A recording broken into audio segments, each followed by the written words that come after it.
यहाँ पे जो ब्लड सर्कुलेशन होता है, धमनी और शिराएँ, धमनियाँ हृदय से रुधिर को शरीर में ले जाती हैं और शिराएँ रुधिर को वापस हृदय में लाती हैं। तो मनुष्य में दोहरा रुधिर का संचार तंत्र होता है। इसका कभी कभी आरेख ऊंचा आता है।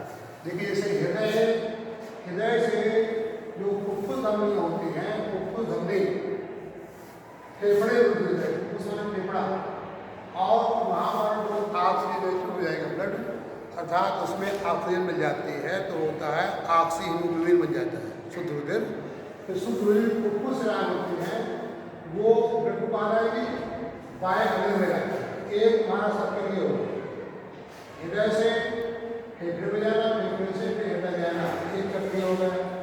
दूसरा चक्र क्या होगा, जो शुद्ध रुधिर होता है, शुद्ध रुधिर माँ धमनी द्वारा शरीर के भाग में जाती है। शुद्ध रुधिर है, महाशिरा है, ये हमारे शरीर के भागों में है।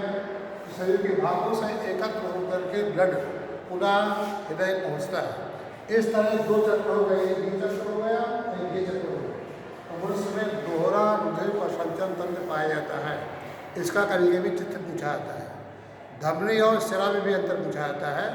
तो अगर धमनी और शिरा में अंतर बताएं तो धमनियाँ जो हैं शरीर की गहराई पर होती हैं, शिराएँ शरीर के ऊपर पाई जाती हैं।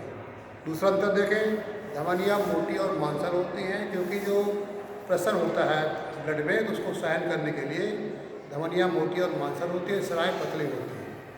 अगर धमनियों में ब्लड नहीं है तो धमनियाँ पिचकती नहीं हैं। शिराओं में अगर ब्लड नहीं है तो शिराएँ पिचक जाती हैं। जैसे कोई पतला पाइप है और उसमें मान लो पानी नहीं जा रहा है तो उस पाइप अपने आप पिचक जाता है, लेकिन धमनियाँ जो कि मोटी और मांसल होती तो पिचकती नहीं है। धमनियों में ब्लड जो बहता है बहुत फ्लो के साथ बहता है, तो इनमें कपाट नहीं होते, शिराओं में कपाट होते हैं। फुफ्फुस धमनी को छोड़कर सभी धमनियों में शुद्ध रुधिर बहता है, उधर फुफ्फुस शिरा को छोड़कर सभी शिराओं में अशुद्ध रुधिर बहता है। तो ये धमनी और शिराओं में अंतर परिचय पूछाता है। दोहरा संचरण का चित्र है। इस चित्र का अभ्यास करना और बार बार इसको बनाना, इसका आप अभ्यास करें। धन्यवाद।